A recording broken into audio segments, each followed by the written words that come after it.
Okay, I'm streaming my prep for LeProfessionnel.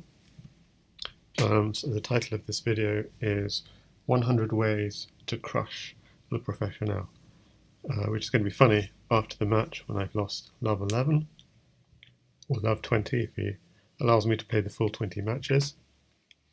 The match is in 3 hours, and I've collected a bunch of games where LeProfessionnel got crushed in the hope that they can inspire me.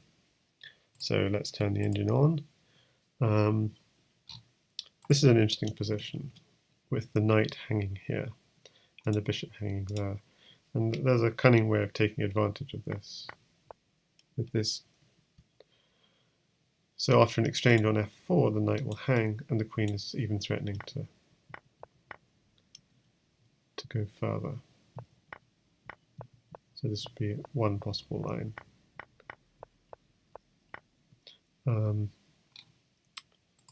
If it takes the knight, you're taking this and you're hitting the bishop. If you don't take the knight, but you take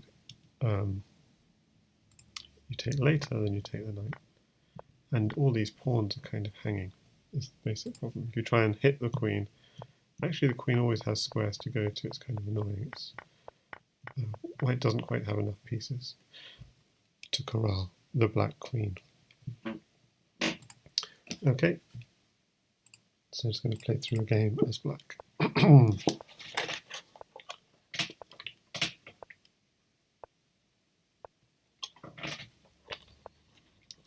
So I think this is a good setup. I like this setup.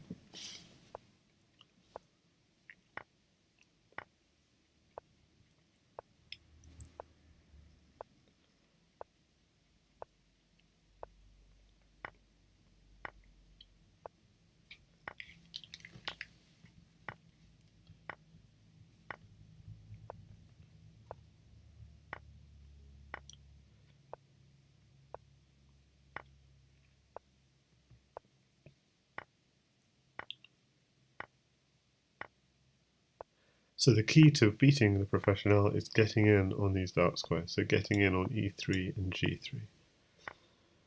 So maybe this isn't necessarily a perfect game, but it's a very effective game in that extreme triceps in this game does get in on these dark squares, and mate is coming next move. So let's see, the setup is excellent. This is just an excellent setup. Hitting f2. Knight f2 is quite surprising. Okay, e4 is excellent move. He castles. Probably the best is just to take. So h5 is actually a huge mistake. Creates weaknesses in black's position. Best thing to do is just go takes, takes. And we see this in a lot of games of Schwanet with the bishop, with the rook somehow coming to e1 with check and the bishop to e7 protecting it. Somehow in this game, maybe black has wasted a move and not gone castles immediately. So that would be a more obvious thing to do. Still we can go e4, d takes e4. Oh, knight takes e4 is apparently good. Okay, yeah, so if d takes e4, knight takes e4, which is why maybe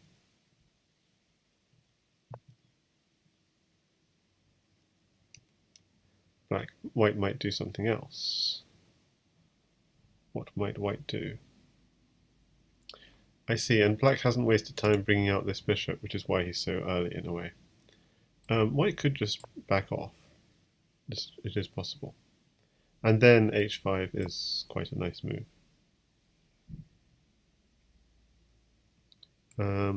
Okay, so that's just some ideas. We'll see a lot more. So I'm going to go on to the next game.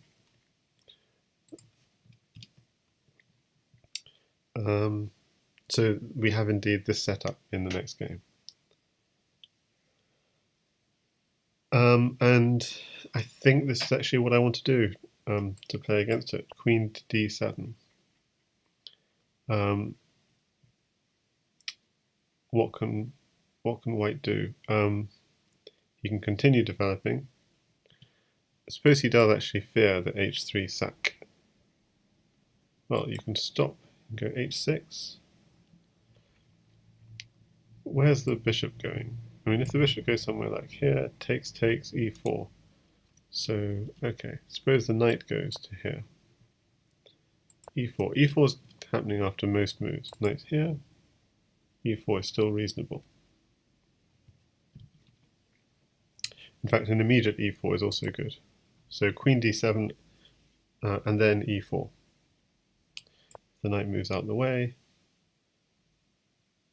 Also h6 to try and stop at h6 ideas once the pawns are exchanged. Okay, so if he ignores the sack, you can take, and you have this position, which has been played in quite a few games. So I'm going to insert Mene Manje against Gecko Common as an example of this. So second here. This is in fact mate. Knight g4 check, pawn here check, and pawn here checkmate. Wow. So that is the that would be a huge mistake to move the rook. What else can he do?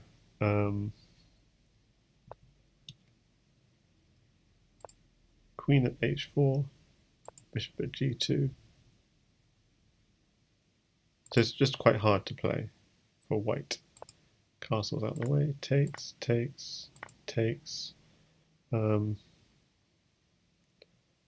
We don't cash in, well, why not cash in? Bishop takes f1.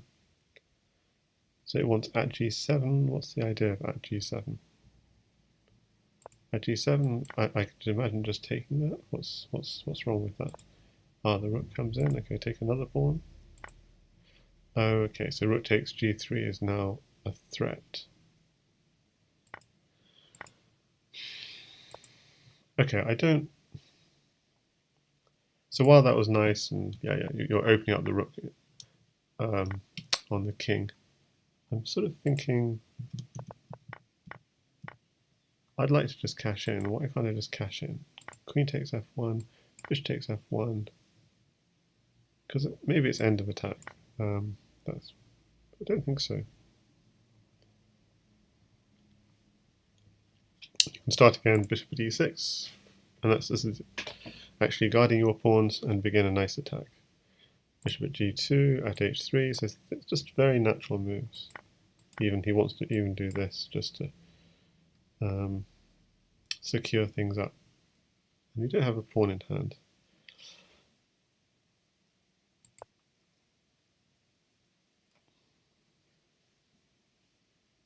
So this sort of position is likely.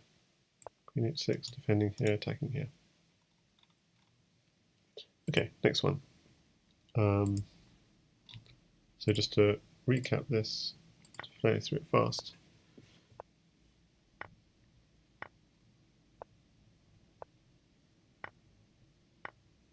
So this didn't make much progress. Yeah, this is what actually happened in the game. And so I want to make this the main line. Go queen d7 and sacrifice your queen, and in fact the Mene Manje is just a beautiful main line to have with the double mate. So that's a tricky idea.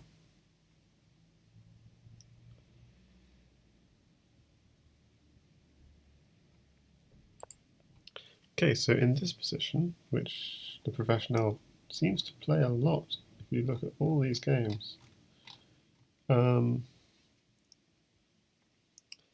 there's a very normal way of playing this, which is you just play on the dark squares. You don't have to do anything fancy. The interesting way of playing it is e5, takes, and dump a bishop on e6.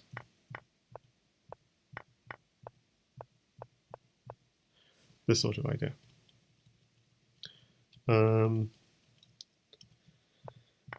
So you're distracting. You're getting in on e6, and also you're pushing d4 at some point. Bishop here, solidify, this sort of idea. The most obvious move against this would be this, but then there's this. So if you take, I'm taking back and I'm threatening mate. So then the most obvious move against that would be just a move like this, defending the mate. And what's the problem with that? d4, knight b1. So I'm not seeing the exact continuation.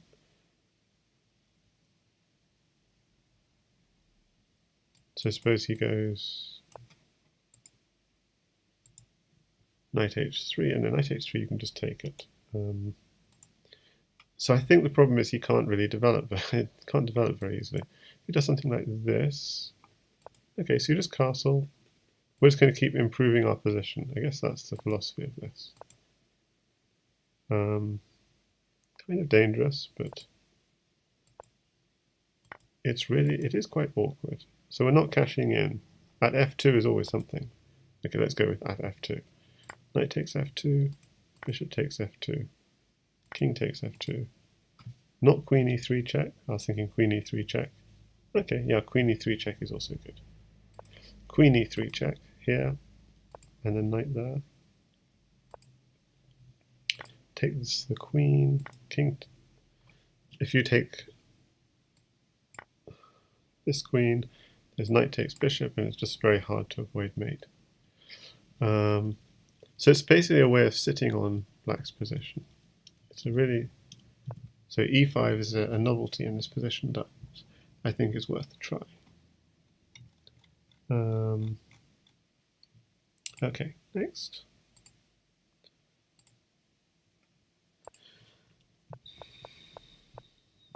Okay, so in fact in the game, emphasis 1, just by... The problem with f3 is it does weaken the dark squares. So you can just play very slow and steady, takes, takes, takes, and then target the dark squares. Takes, takes, takes. Back off, because you want a knight there. Oh, and that's checkmate. So that's a very pretty mate. Okay, so now we look at some of the games of Chouinette and the way he attacks. So against d4, d5, it's just a very normal development of pieces. Knight g6. Takes, takes, pawn here. And just back off. And black has quite a nice advantage. And when he's ready, he's going to be sacrificing himself.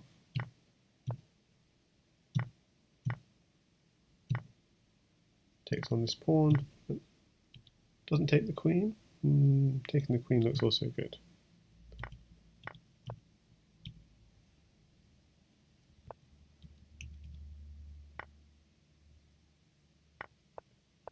So there should be mating ideas. So this is a little bit risky because of h takes g7, but whereas this h takes g7, bishop takes g7, and you're not worried about the fork. So that's why it's a slight improvement. But this you're not worried about.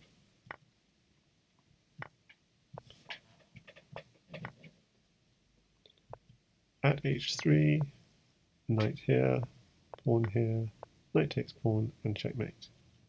So you have to get in on those. And if you'd simply taken this bishop, knight takes pawn, pawn at e2, bring the rook in, takes, takes. If you take back, rook at h2 is checkmate. So getting a knight on f3 is the key to attacking this structure. Okay. So again, we have a normal d4, d5 setup.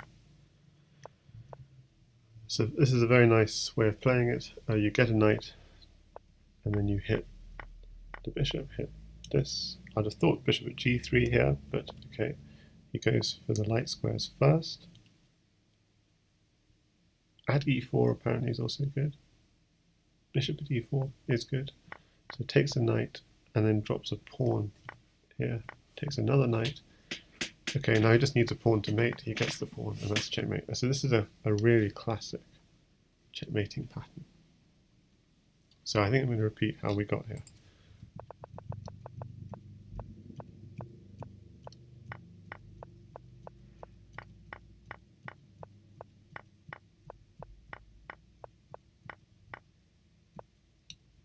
So he'd had to go rook takes knight, and actually that's still fine. Okay. So maybe even knight at h2 is better. Or knight takes d4, c takes d4. It was a bit of a swindle actually, that game.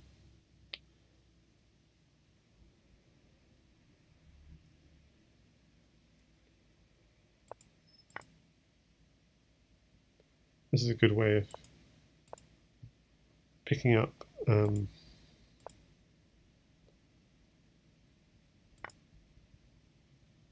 so he's threatening mate in 1.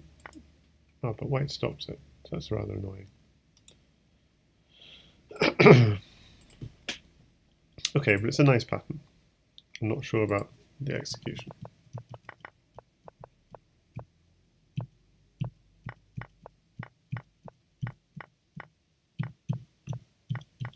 Okay, Opperweisen, right, this is just, Opperweisen just played this perfectly, okay.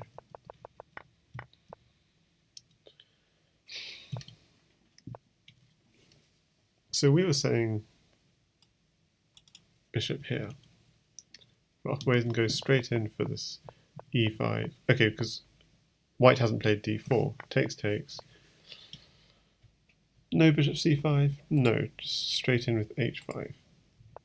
No bishop d7. Okay, bishop d7 now. Takes. I'm just going to work in on these light squares.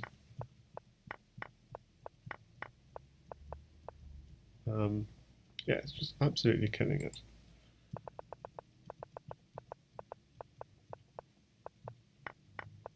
So we saw that takes, and then this is a nice pattern.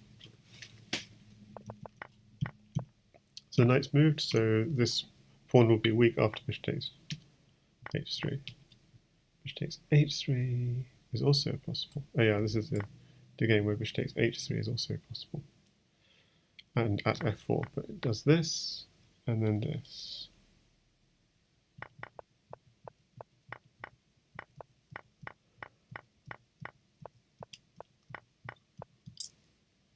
And mate is coming.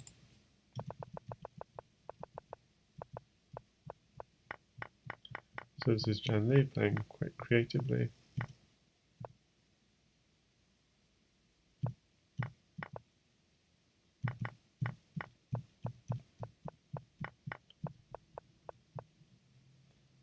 Okay, that was 12-teen.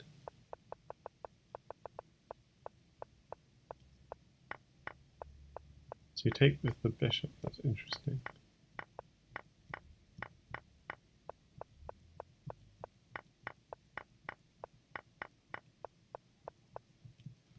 And that's killing it. Just to repeat the 12-teen game again.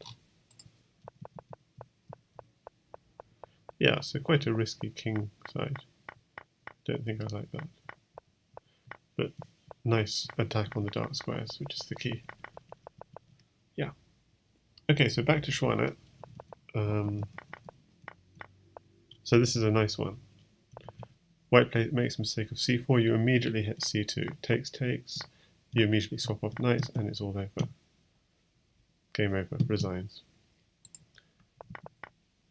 This is a nice mate. So h2 is mate. f3 is always the key. Drop a pawn at h2. If he takes it, you have mate. And if he doesn't take it, you also have mate, but by drawing the king out and pushing it back. So it's a yo-yo mate. Notice in this position, the pawn hangs.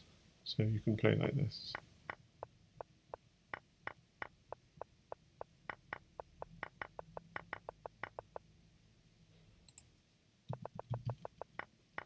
So we saw upper ways in play this way, e5, e4. Now,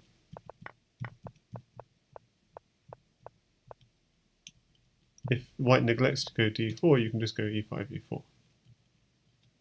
So knight f6, e5, e4.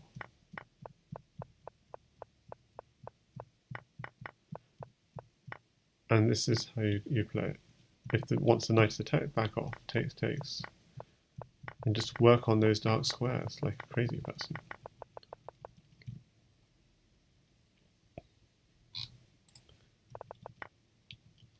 So if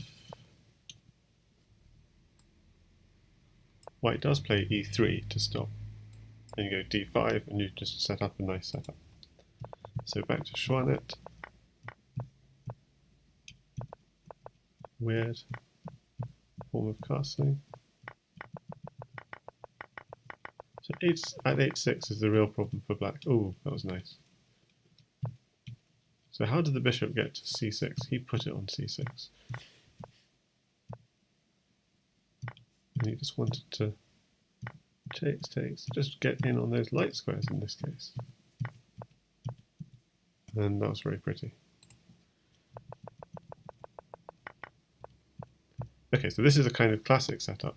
If I do a practice from computer, this is sort of the kind of classic setup. Knight f5 takes, and takes with the knight is better.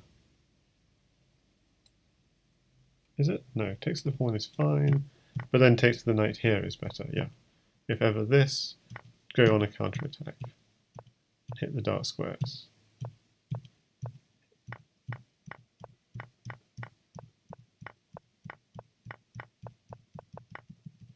Yeah, that's what you want to do.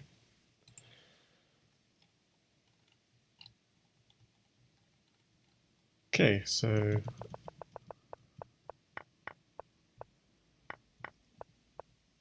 defending the knight, and that's a pretty mate.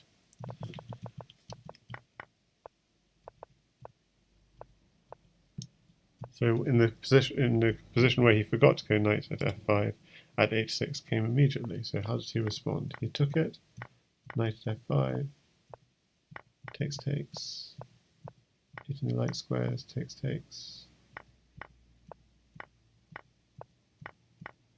Sacrificing quite a lot, to be honest, and got the mate.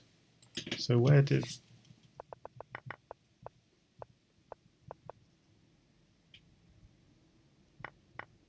takes h6 here?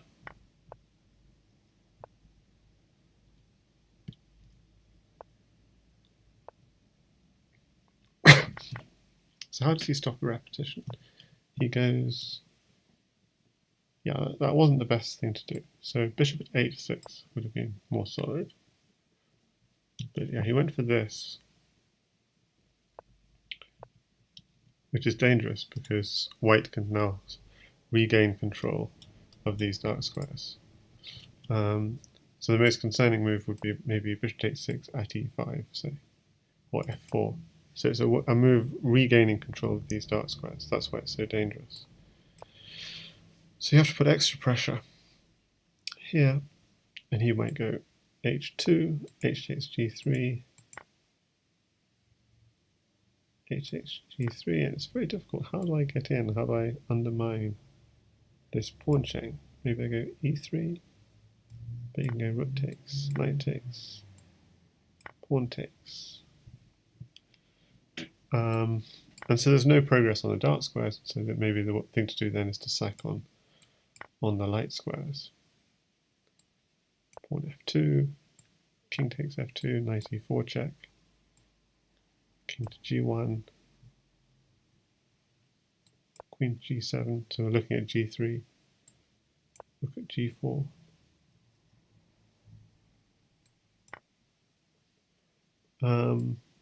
And you're even happy to give up the queen because you have control of these dark squares, rather surprisingly. Rook at h1 even will work, takes. It's really tight. If he has a mate, then you're in trouble, but apparently he doesn't. Okay. Okay, so next one. So we just do this solid setup. Oh, accidentally gives away the queen, but look how he comes back. Okay, he wins a rook, he wins a knight, knights are dangerous pieces, and he gets in with this fork. Ouch. King takes bishop is also getting mated. Knight at d4.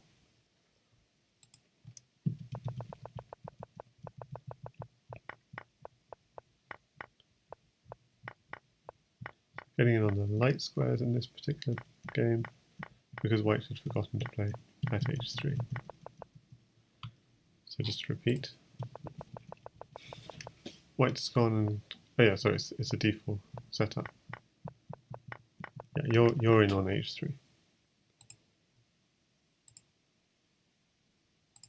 Okay, let's play through this one.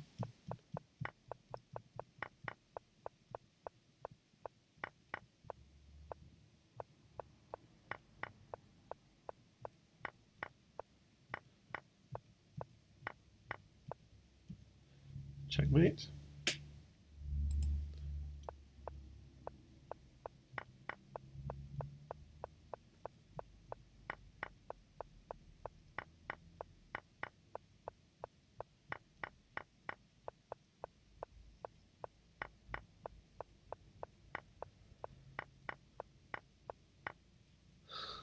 That's nice, because if the bishop had taken, queen swings across, checkmate. Next one. Okay, so we have the setup.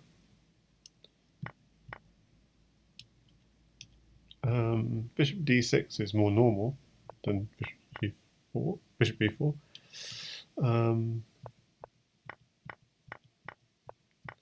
And he sacrifices to get in.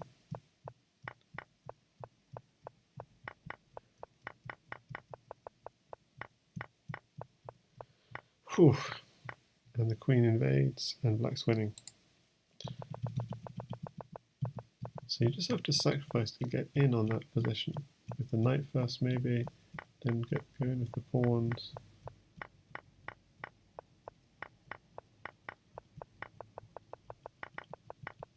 Just completely dominating.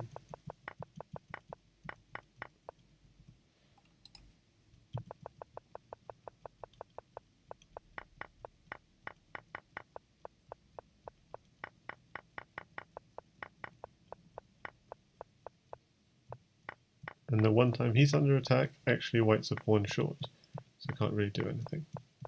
And a minor piece mate to finish.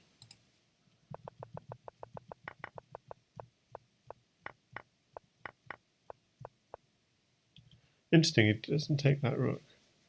Taking the rook is completely fine. At g7. So if you do take the rook, presumably f takes to open up the bishop a bit, but then bishop at e4. Maybe you're regretting opening up the bishop. Rook takes e4, d takes e4. Well, you're losing your knight. If you're losing your knight, but then you're getting in on this diagonal. Okay.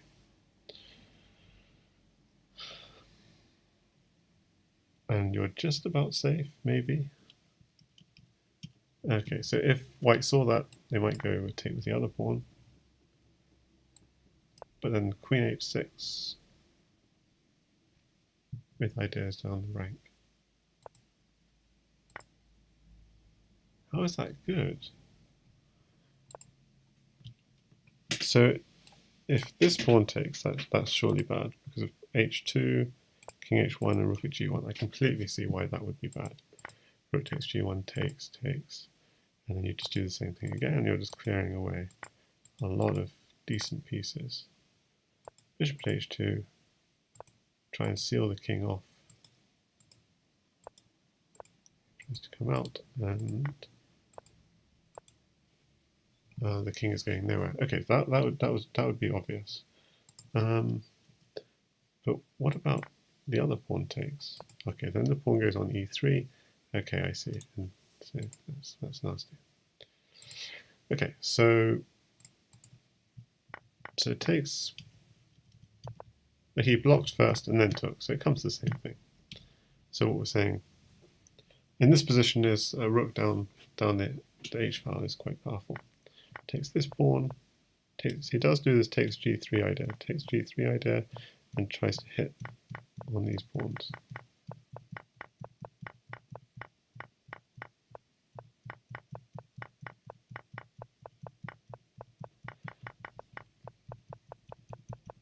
Picks up a queen, mates. Okay, and the final game as black is this game by Schwanet. Sacrifice, puts there, sacrifice again. Has he really made any progress? Not convinced. So taking the knight apparently is maybe interesting. No, taking the bishop is good. But how to continue? Problem is pawn at g4, h takes g4, knight takes g4 is possible, but also bishop at g2 simply. No, but bishop takes g2, we're winning the knight. So takes is good, bishop at h3, and then sacrifice on f2. So really just going out for this initiative. Can we put something here? I really want to put something there. Pawn at e3, for example. Yeah. And then it doesn't even want to take the knight. I don't know why it wants to come in. I mean, suppose the knight just moved. Then bishop at f2. Pawn at e2, and so on. Okay, so things are really hairy. Okay, so pawn at g5 takes. So exactly, takes the knight, and then you come in with the knight on f7. So this is a sort of the theme. Okay, now he's in on g2. Okay, that was how it finished. Okay, now some games as white. We need to focus because we've only got 2 games as white. And the one is just make a really big center. And obviously don't let it. If he falls for this, then we're in very good shape. So that's fine. And the other one by Opperwesen, again, making a big center, knowing how to play e3, takes, d1. The only thing here is maybe bishop back to here was a bit better. But going back here, check. Sacrificing on f2 and coming in. And now this is all over.